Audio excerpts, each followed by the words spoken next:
Gray October skies vomited another bucket of rain on the last tram moving away into the wet innards of the city. It's this one too, huh?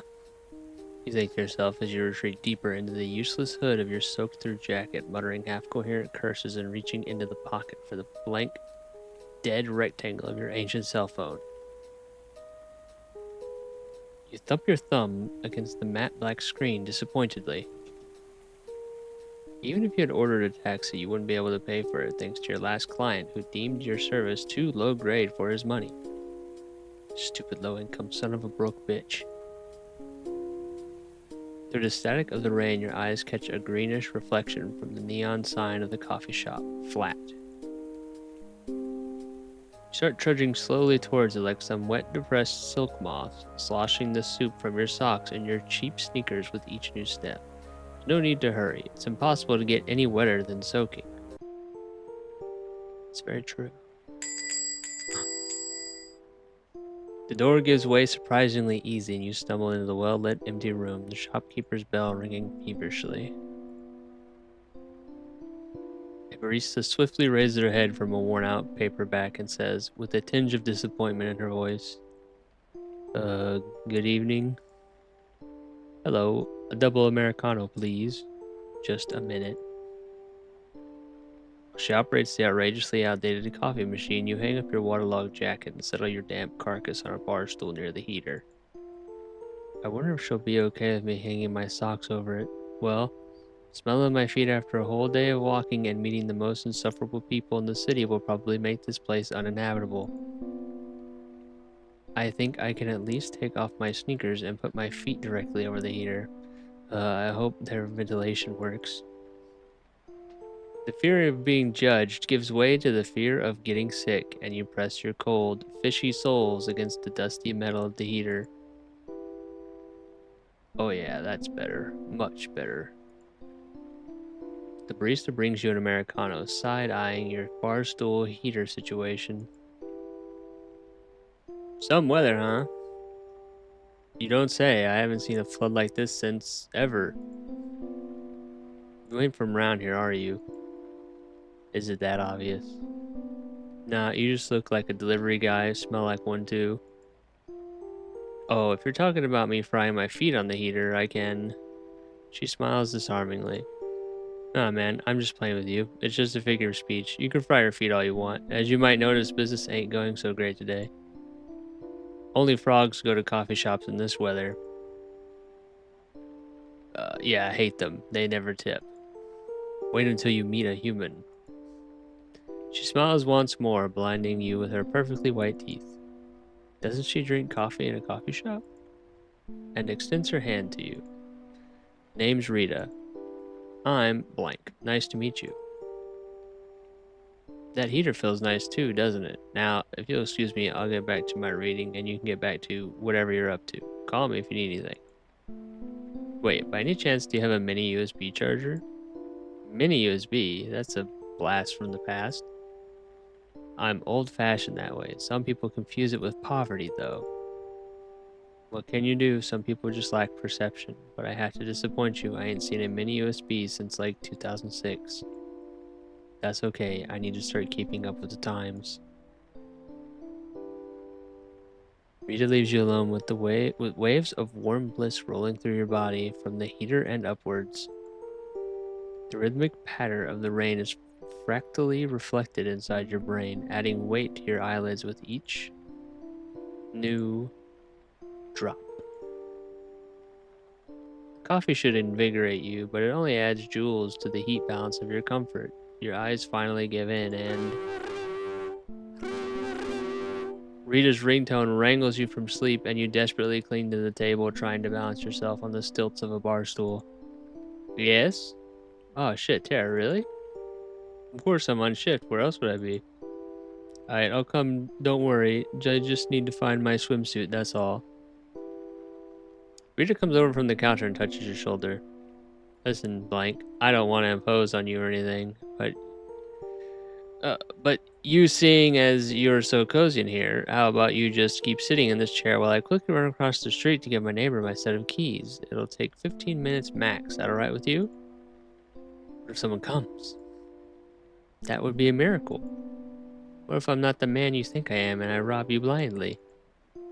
Good luck robbing an empty register. So what? Agree to Rita's proposal and keep sending the warm coffee shop. Yes. Rita smiles confidingly, opens her umbrella, and slithers out into the street.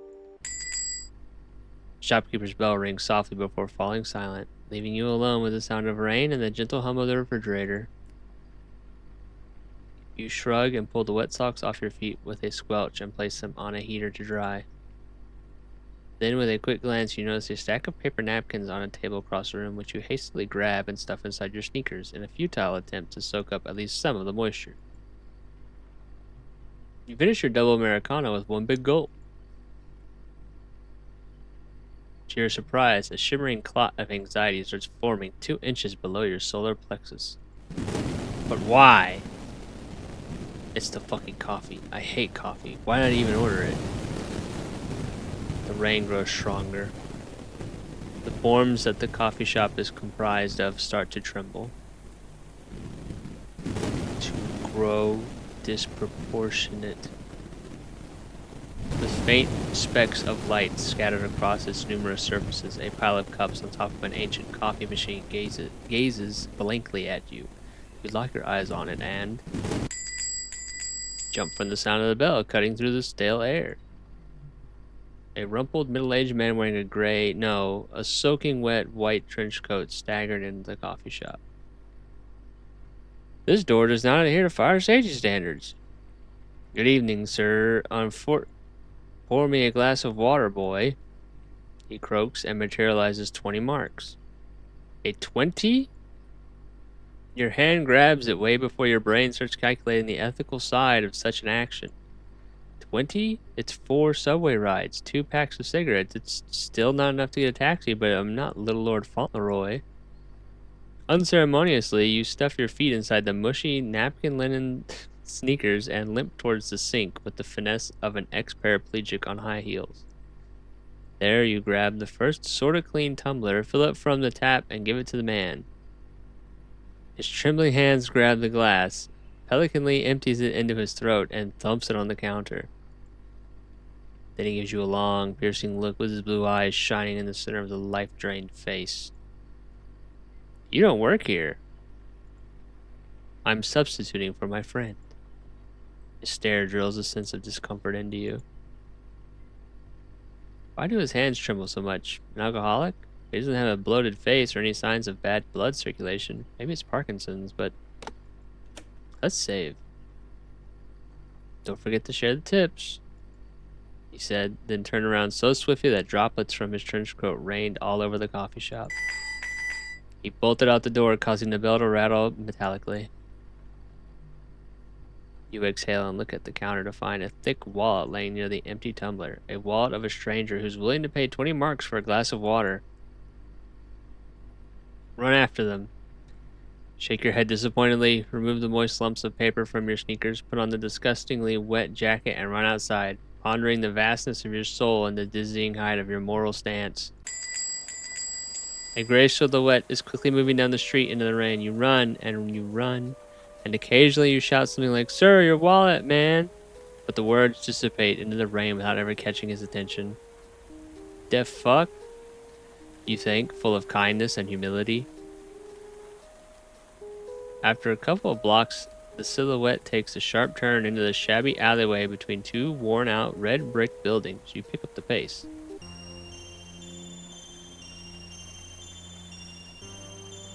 The first thing you see in that alleyway is a flash, revealing the limp body of a man in a striped jacket.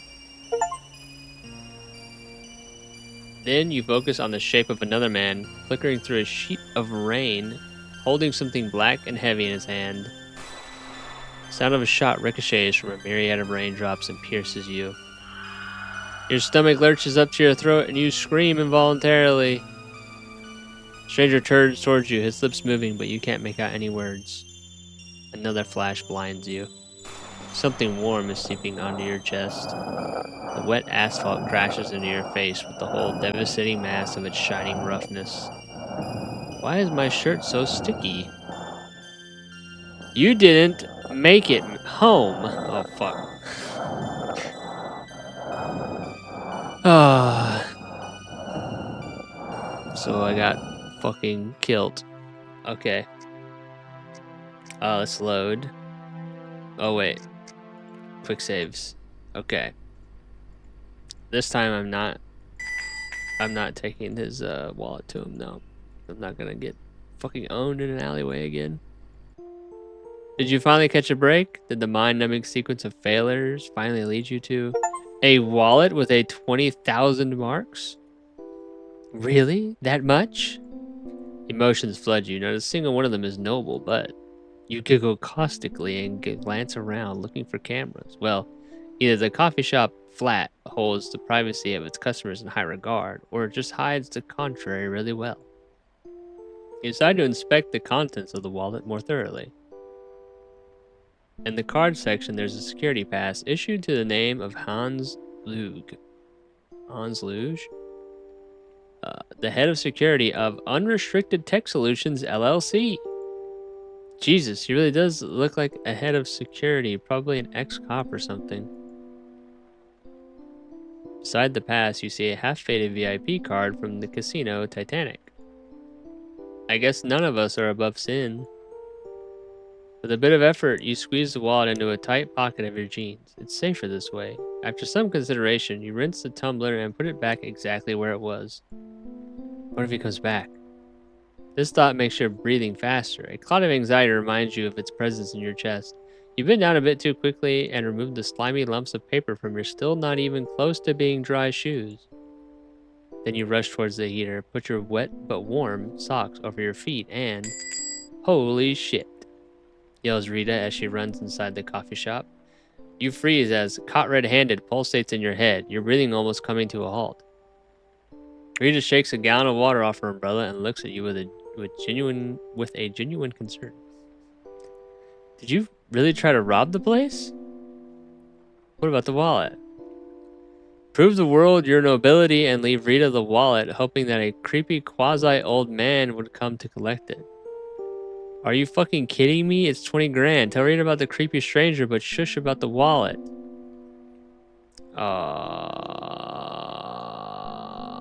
I'm gonna leave it here. Whoa, that's a really peculiar crowd. She mutters as she puts the security pass back into the wallet. Your right eye twitches. You can keep the 20. I have no claims on the 20. You breathe a sigh of relief, she notices, and chuckles understandingly. Wait, despite the rain, your pocket's still dry? In every sense but the literal. Where do you live? What kind of question is that? A very normal one for a person who wants to order you a taxi home. And pay for it too, don't worry. So, be a man and play coy a bit before giving her your address. Straight up give her the address. Straight up give her the address. I live at 12 Zampano Street, apartment. Whoa, you think the taxi's gonna drive you straight to your door? I don't know how tiny this taxi is. Haha, okay, I'll ask the driver the dimensions. She pulls out her phone to finally order a ride. You shift your weight inside your wet shoes and think about the damp mess of today's events. Why was that man, that Hans, so fucking suspicious? Who the hell carries 20 grand in cash in his wallet? What's wrong with your bladder, actually? It's about to blow up. You zip to the bathroom with a grimace that one shouldn't try at home. 3 minutes later, you casually walk out, drying your hands on your jeans. Your carriage awaits you, sir. Thanks, Rita. See you around. You raise 2 fingers to the ceiling and ding a brass bell on your way out. As you step outside, you are met with a glass of water in your face. A murky taxi driver with a mustache and a post-acne uneven skin doesn't pay any attention to your attempts to find a comfortable sitting position in the back. His headlights, muffled by the rain, only illuminate a meter of the road ahead, sentencing the car to a crawl at about 15 miles per hour. About half a mile down the street, you hear a soft thud of a body. The driver frantically pushes the brakes, halting the screeching carcass of his car. A trench coat wearing shape opens the door and throws the driver out into the rain. Oh! You stare down the barrel of his gun with the intensity of a soon-to-be slaughtered chicken. Hello again. You swallow some bile that rushed into your mouth as Hans assumes the driver's position at the wheel and states casually, "I'm not a killer, boy." Of course I believe you, Hans. Wait, what? How the fuck do you know my name? Not a killer twists his torso and once again acquaints you with his weapon. Did Toivo send you, or was it someone on Koji's side? Who the fuck are you, kid? Start talking. He barks abruptly. You left your wallet in the coffee shop. Start wriggling in the back seat trying to pull his wallet out of your pants. A muzzle flash leaves a small hole in your forehead as your brains splatter the rear windshield. You don't hear the bang. I didn't have a wallet.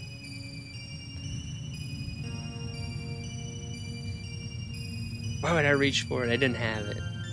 Right? I left it there, didn't I? Fuck.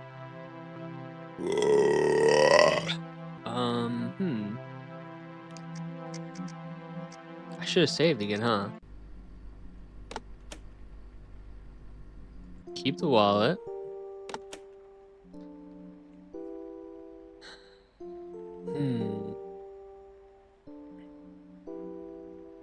Now see, I did this, but I still acted like I had the wallet. Maybe if I'm gonna try doing this still. And then I'm gonna play coy. Be a man and play coy a bit before giving her your address. Let's see if this changes anything. You know I can't give you my address. Plank, relax. I'm not gonna bust your door in the middle of the night with a guitar string in one hand and a bottle of lube in another. I just want to help you. But why? For the biggest karmic payback of my life, obviously. You sneeze furiously. Alright, I'll give you my address on one condition. You give me your phone number. You know, to learn about the fate of this wallet later, of course. Of course. She gives you a half-ironic smile and scribbles her numbers on a napkin. I live at 12 Zampano Street, apartment.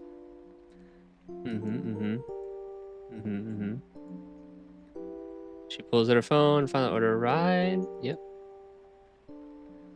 Why was that Hans so fucking suspicious? Okay, let's see. Let's see if I avoided dying this time.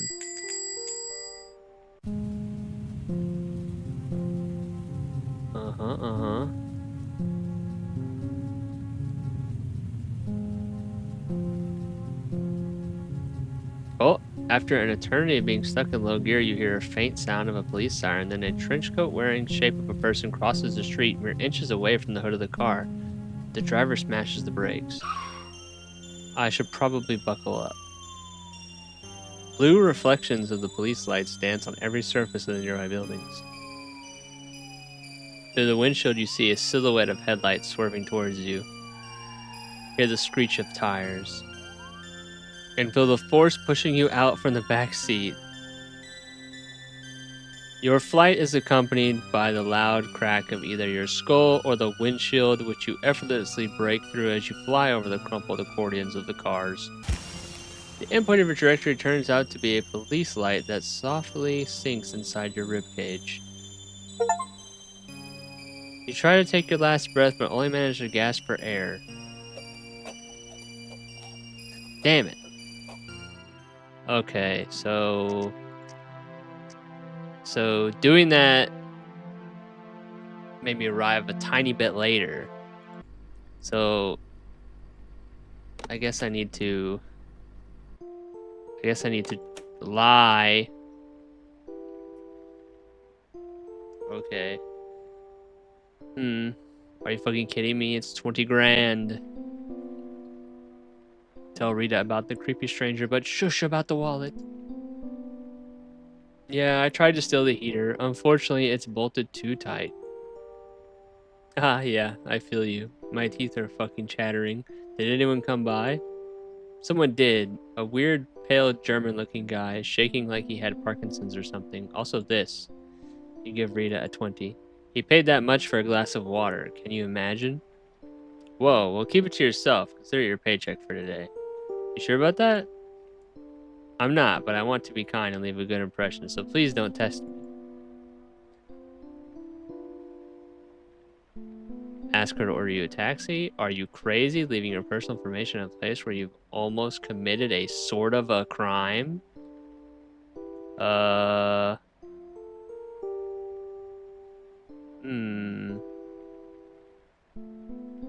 Let's save right here. Ask her to order you a taxi. Squeeze something resembling a warm smile and put a 20 back on the counter. Leave a good impression by ordering me a taxi. Oh yeah, sure thing. She pulls out her phone and gives you an inquiring look. Where are you gonna go? Home. Just have it sent to the coffee shop and I'll take it from here. Ah, okay, I get it. Not that I don't trust you with my address. It's just... Yeah, I told you, I get it. Head to the bathroom as she calls the taxi company. You are too tense to piss. Start counting the fractures on the tiles. 1, 2, 3. Oh, this one looks like an elephant. They do need to retile this whole thing. This is not good. The stream of pee hits the urinal wall and splashes a few droplets on your hands. You were too lost in thoughts to notice how close you were standing. God, this is disgusting.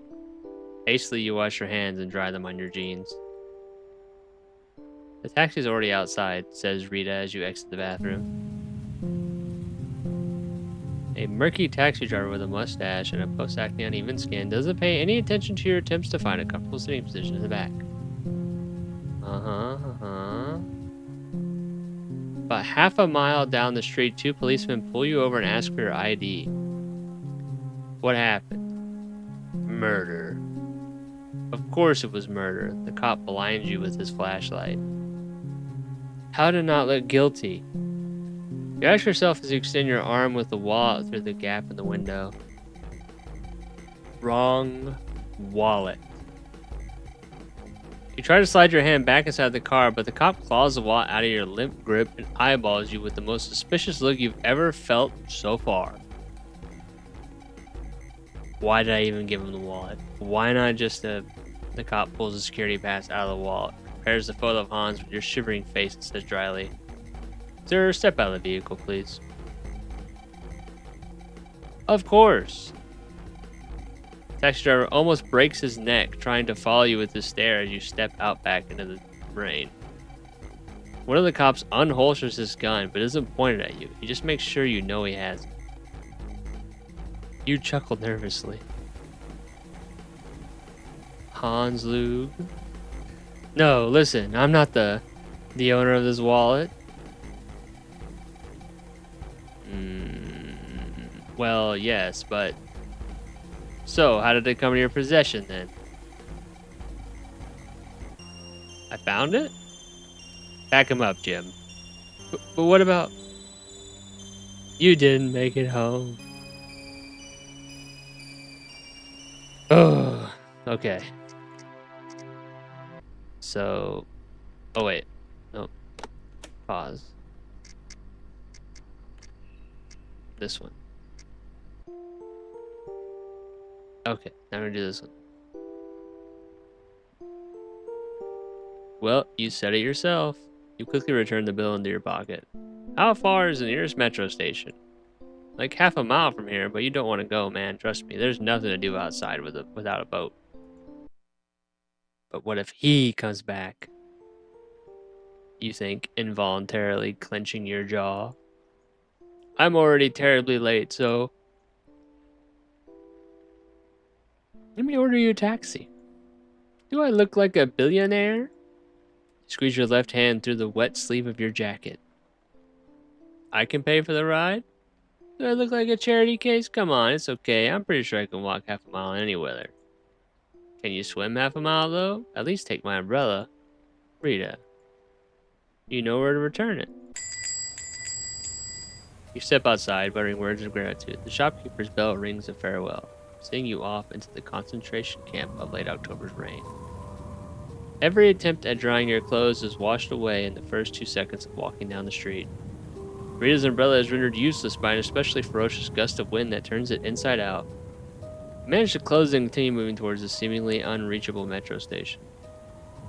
Stormwater drainage gives up, and you walk ankle deep in rainwater, thinking about throat-tearing cough, a mind-melting fever, an ever-running nose, and all the other symptoms that certainly await you at home.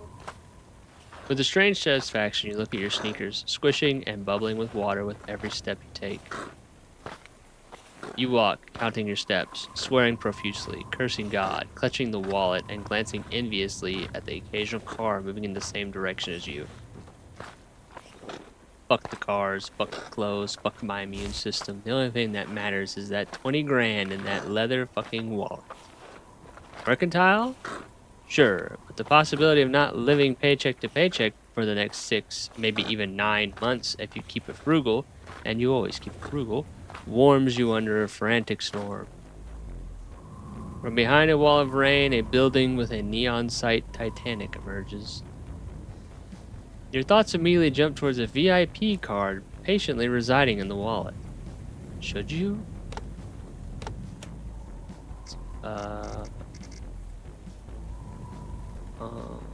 Wait, no. I should. Let me quick save.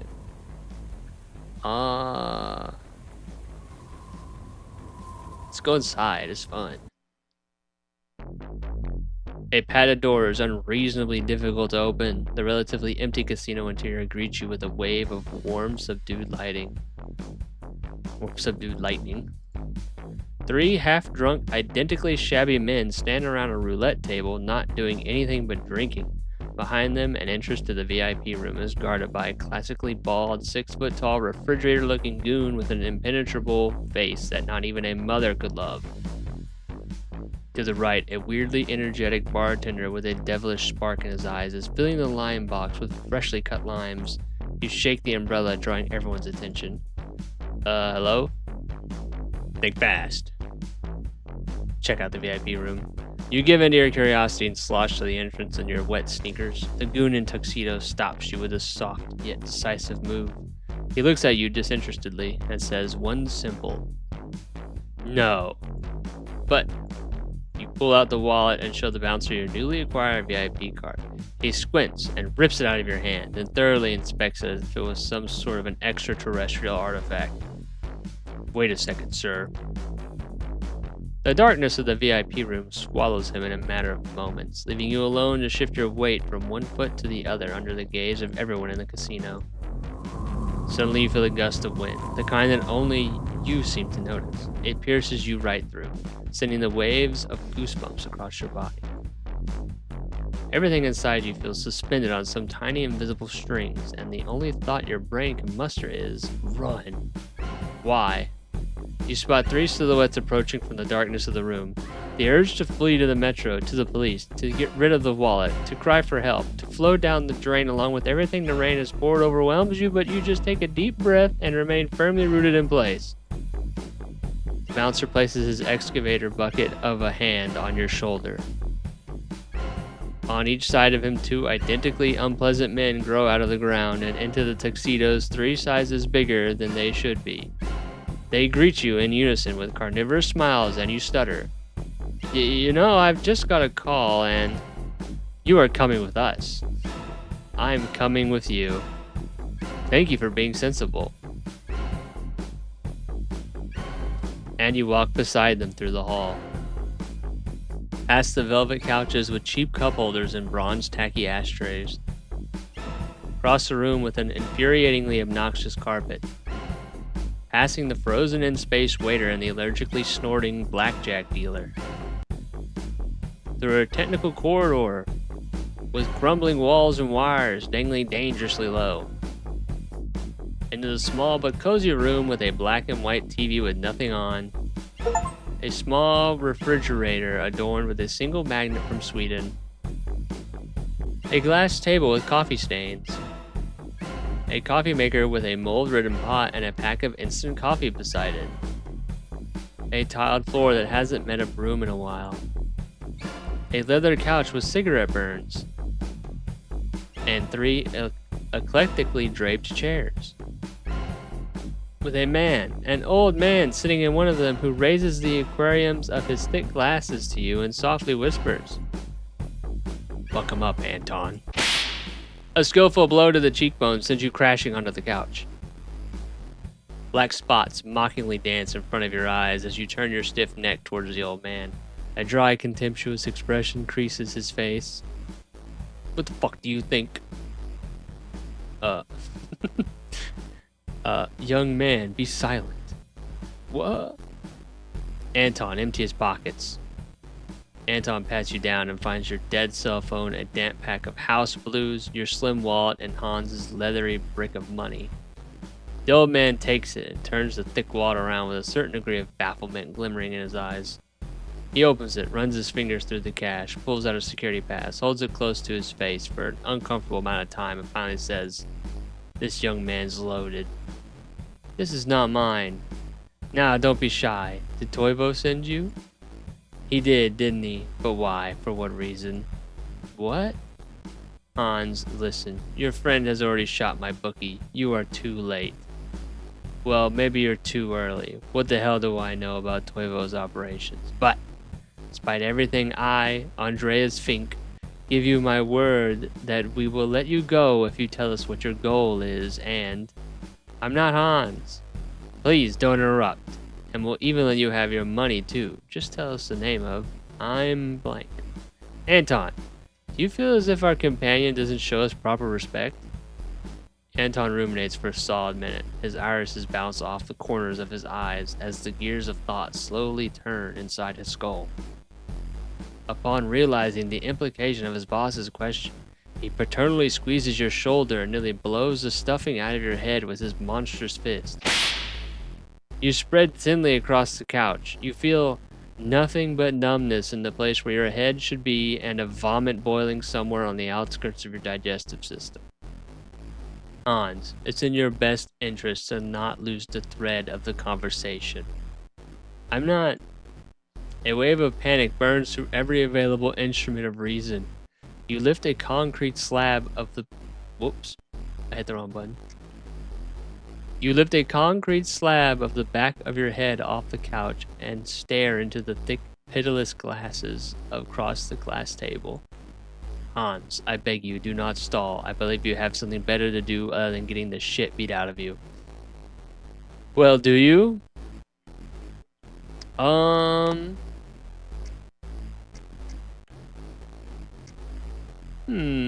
Do I?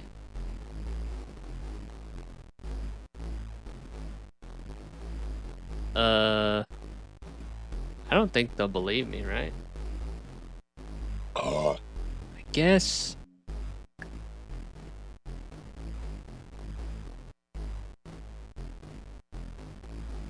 I mean, I'll tell the truth. Andres, listen, I have no idea what you're talking about. I'm not Hans. I'm like a very insignificant delivery guy in the wrong place at the wrong time with the wrong wallet. I don't know anything about anybody. A heavy smack from Anton interrupts your rant. It feels like he drove a spark from the back of your head. You burp apologetically, and old man scowls. I get it. Thank God. Wait, who am I kidding? I don't get any of it. Anton, do you understand anything? Anton shrugs. Let me make it easier on you, young man. Simple questions. Monosyllabic answer. Your VIP pass is obviously fake. Where did you get it? Or rather, who did you get it from? I kind of stole it along with the wallet from a strange trench coat wearing crowd in the flat coffee shop. Are you referring to this wallet over here? Yes, look at that security pass again. It's his face in the photo, not mine. Anton, confirm. He hands the pass to the goon and realization hits you like a brass knuckle. He's blind as a bat. Anton thoroughly examines the photo on the pass and grunts. Yes, not him. This Hans. He's way older, and he looks more German. Great, so let me get this straight. You've met a mysterious stranger, stole his hefty wallet, and... Why the hell did you come here? Well, I didn't really steal it as much as I didn't return it to the owner, and I have never been to a VIP room in a casino. I was curious. The old man lets out a delighted cackle. Anton smiles, probably. Curiosity killed the cat. Ever heard this one? I suppose. Young man, what is your real name? I know you've already said it. I just didn't take it seriously. Mike. Mike. What else can you tell me about this Hans fellow? Well, he had a white trench coat and a very scary blue eyes. They were kind of looking straight into my soul. He was also shaky, like he had a real tremor, Parkinsonian type, I'd say. He only ordered water and then immediately left. He even forgot his wallet. He left immediately in this weather? Yeah, he was quite peculiar. When did this encounter happen? As precisely as you can, please. About an hour ago. The twins, hey, have you heard the man? You've already forgotten about their silent presence. Were they not breathing the entire time they stood behind your back? They nod solemnly and disappear as you stare into Andres' nose bridge. He mellows into a sincere smile. Mike, you have no idea how much you helped us. Even though it was unintentional, unfortunately, you cannot keep your recently acquired wallet, but... He pulls out half of the cash from the wallet and extends his hand to you. God, it must be like $5,000. You smile incredulously, take the money and stuff it in your wallet that you pick up from the glass table along with the cell phone and the keys. Now, how about a cocktail on the house and a taxi home? You know, as an apology for the bruises. Whoa, thank you, but can I skip the cocktail? That's what you would say if your throat wasn't constricted by a cold, steely thread. You compulsively grasp at it, trying to pry it away for just one more breath, but you only cut your fingers. You raise your hands higher and find the tense hands of Anton. You cling to his tuxedo with your weakening fingers, trying to negotiate just one more breath, just one more. Anton tightens his grip, and you feel the stream of blood running down your shirt onto the leather couch and then onto the unwashed towel. Anton tightens his grip, and you feel the stream of blood running down your shirt onto the leather couch and then onto the unwashed tiles of the floor down into the basement. And into the cold, cold earth. Just one more breath, please, into the starless night that's being guarded by nothing but the heartfelt smile of a man in thick glasses. Soon it also dissipates, leaving you alone in the dark. You didn't make it home. I thought that guy was gonna help me. What the fuck? Let's see. Now see, I may have chosen the wrong path. Let's see what happens if I beg for mercy. Your eyes fill up with unwanted tears. You try to find a spark of compassion in Andre's glasses. However, the only thing you see are his fingers, impatiently tapping on his knee, waiting for an answer. But please, I beg you, I didn't do anything. I'm here and I didn't know and I don't want to die. Oh God, Anton, shut this wimp up. No, wait. Obviously, Anton ignores your request, and a crushing liver shot makes you see the world through a red lens of burning, mind-numbing pain. You snivel miserably. Listen, young man, Hans, blank, whatever your name is, you start to get on my nerves. Sharp pain impedes your ability to formulate thoughts. Just tell me, what were you doing in my casino with a fake VIP card and a stack of money not 10 minutes from the killing of my bookie?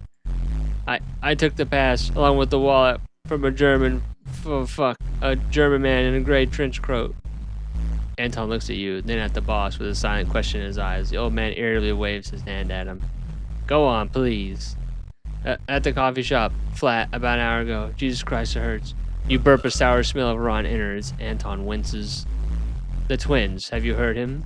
You've already forgotten about their son. Uh-oh. Oh, to be killed again? So that's it, huh? But why have you decided to come here of all places? Curiosity. Andreas exhales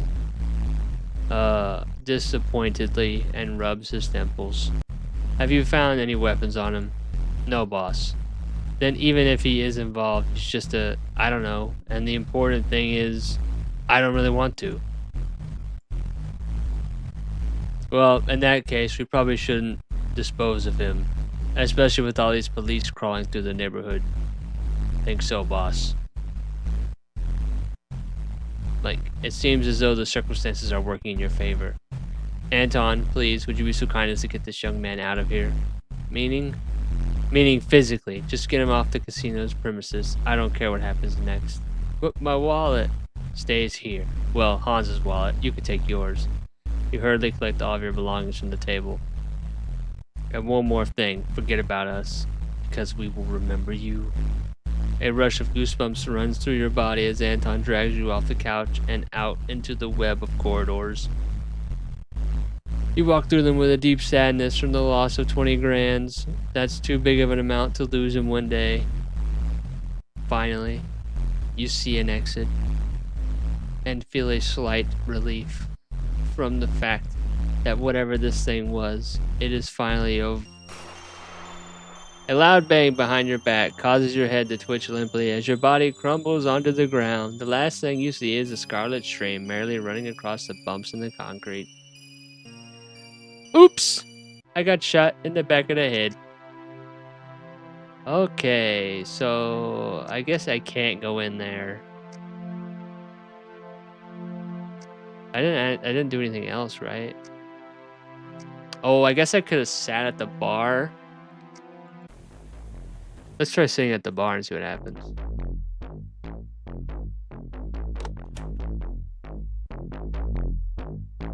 Question mark? The bartender stares at you without blinking. Vodka with lime. Just a sec. As he tries to find a bottle behind the bar, you lean in, clear your throat, and say, "Do you have a mini USB cable by any chance?" What? Nothing. He pours you a shot and rubs on his goatee.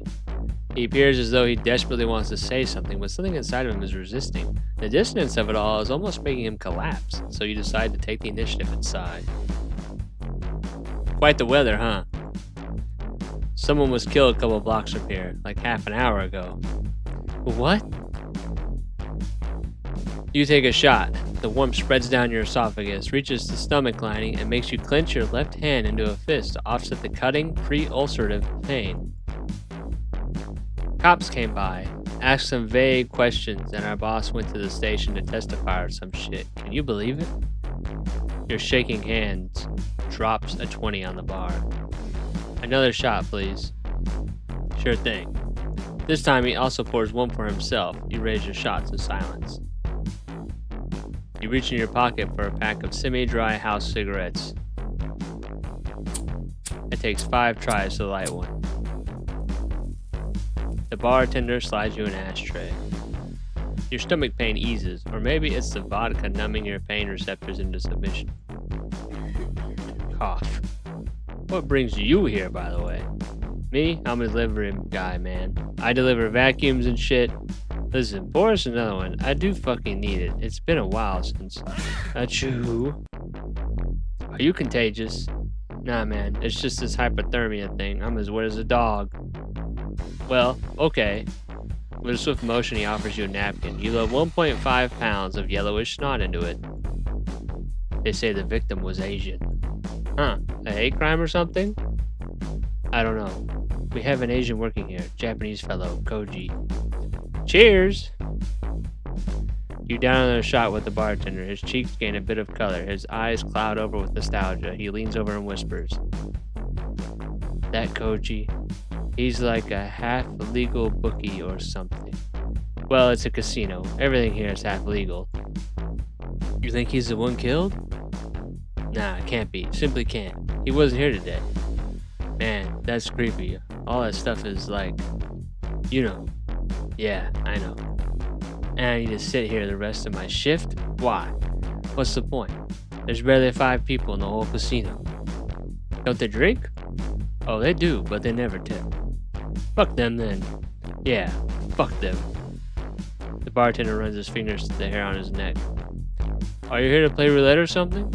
Nah, I'm here because I've got no choice. I missed every tram and my phone is dead, so I can't order a fucking taxi.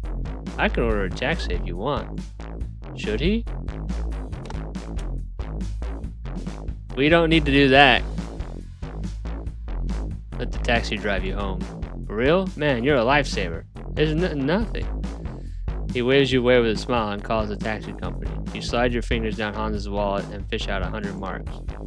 Alright, let's drink another one. Last one. The last bottle? 1 shot will suffice. The bartender's eyes widen as he looks at what is probably The biggest pile of tips she's ever seen. He puts on a professional face and quickly hides them under the bar. You down your last shot, slide off the chair, and drunkenly and sloshingly make your way to the taxi outside without saying goodbye.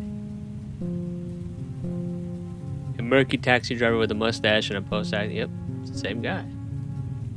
Headlights muffled by the rain. Yep, going slow. About half a mile down the street, you hear a soft thud of a body. Oh, fuck. The driver frantically pushes the brakes, halting the screeching carcass of his car. Oh, no.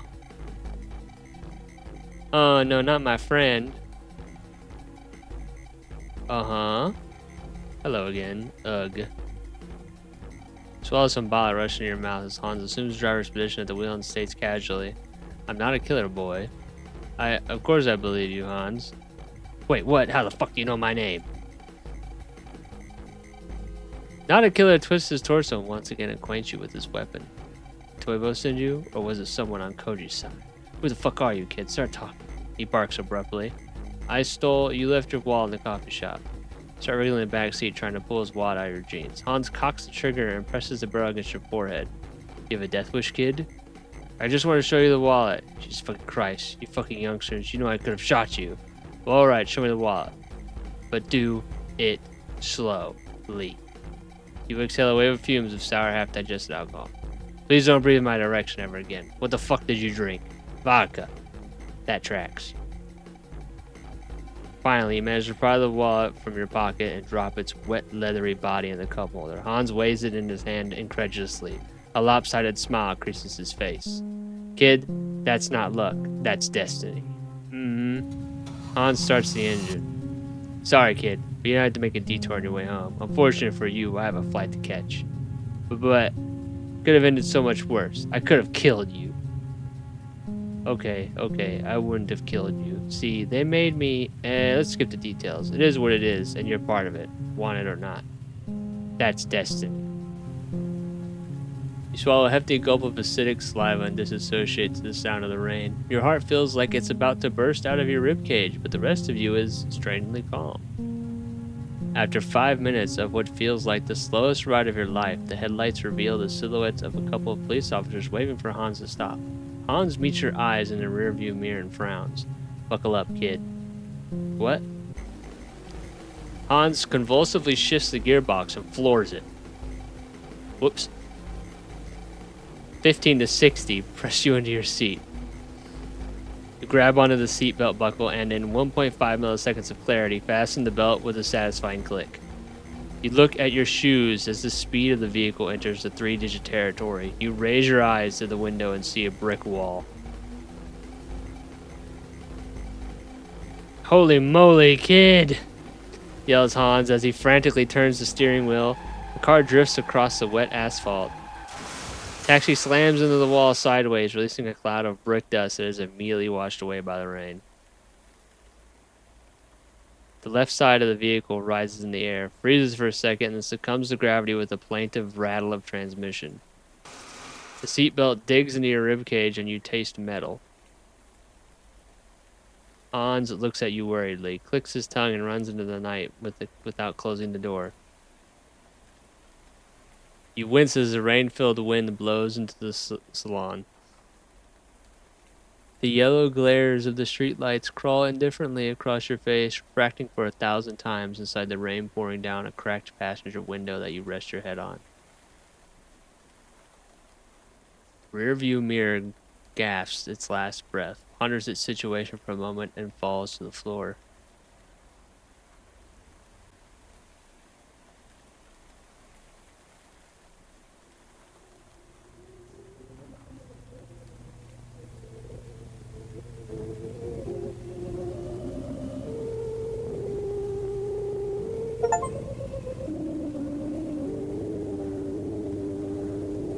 What the fuck? Oh no.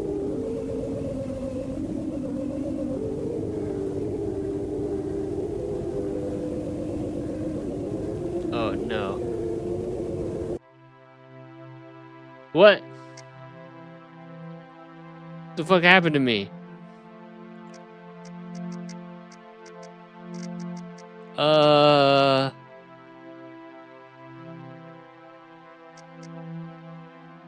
Okay.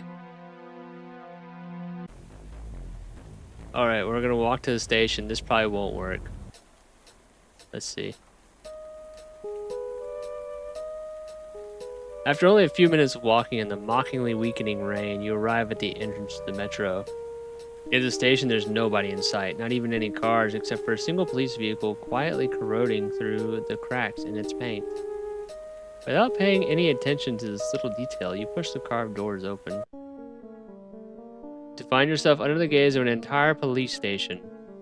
Well, it's only 3 cops, but they do look intimidating.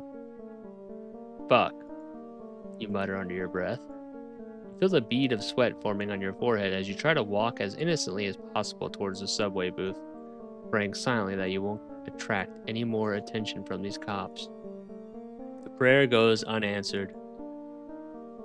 Sir, excuse me, sir. Wait a second. Can I see your ID, please? You freeze. The policeman looks at your face as it drains of color with a hint of disbelief. Blood loudly pumps inside your temples. How can I not look guilty?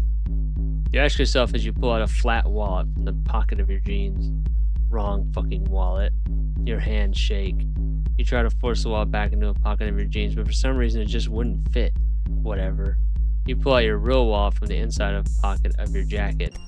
Thud. Hans's wallet falls to the ground. You rush to take it, but the cop is faster than you.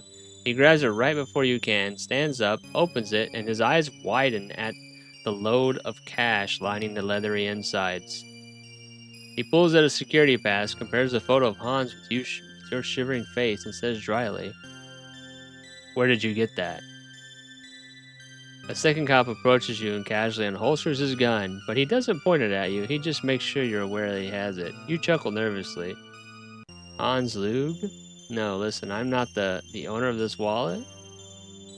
Motherfucker. Yes. So how did it come in your possession then? I found it? Pack him up, Jim. But what about... God damn it. Okay. So...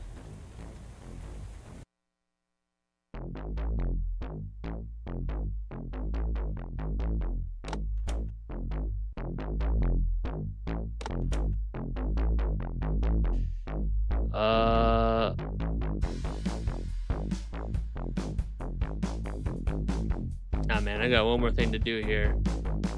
You jump off the chair, give the bartender a creepyish smile, and stagger drunkenly to the VIP room entrance. A 6-foot tuxedo-clad goon stops you dead in your tracks, contemptuously looks at you and says one simple, "No." Wait a second. Fish out your brand new wallet, pull out a VIP card, and show it to the bouncer. He squints and grabs it by the edge with a clear intention to take it from you. You push his chest to no avail and forcefully twist the card out of his grip with an apologetic, "The fuck you think you are?" and a friendly, "fucking cunt." The bouncer, clearly touched by your eloquence, stomps his cast iron knuckle in your grinning face. Your body flies 50 feet through the casino floor. At least it felt that way, before it gets stopped by an empty table. An empty glass presses into your backside. You wipe the blood off the edge of your mouth and run your tongue through your teeth. Luckily, you still have a full set. Time to go berserk on this sissy fucking... Suddenly, the gravity stops working as intended, and you find yourself helplessly suspended by a silent and decisive force. You raise your hands to defend yourself, but there's no subsequent blow. The bouncer simply walks to the casino exit, holding you like a trash bag that is leaking some unknown fluid. The bartender looks at you with admiration. You try to cheer the bouncer up with, "Come in, you fuck," and "to fucking fight like a man," until he throws you into the nearest puddle by the door. You lay there trying to light a thoroughly soaked cigarette. Finally, you succeed. The busy clouds rustle in front of your eyes, showing you occasional glimpses of a starless night sky. It feels so good to be alive. Ouch. Some trenchcoat wearing asshole stumbles over you. "I'm so sorry." You don't even acknowledge the man. You just keep laying in the puddle as his steps rhythmically move away until they disappear, and you find yourself dangerously close to hypothermia. You should definitely scrape your body off the sidewalk and throw it into the 10-minute jog to the metro. 10 stations to the south, 3 bus stops, and 5 flights of stairs until you reach the door of your apartment. But you gotta smoke just one more cigarette. You arrive home too late, shake off your wet clothes, crawl into the shower, and fall asleep inside the cabin. You wake up stiff as a corpse, touch your seriously swollen jaw, and the memories of the last night radiate outward from the bouncers below. Some fucking night. Well, at least You rush to the damp body of a wallet waiting for you on the floor. You open it and count the money. You are so happy you would cry if you weren't that dehydrated. You watch the first droplets of what is going to be another devastating storm as you smoke your third cigarette with a cup of coffee. You think to yourself, tomorrow I'm gonna quit my job. Woo! I fucking did it.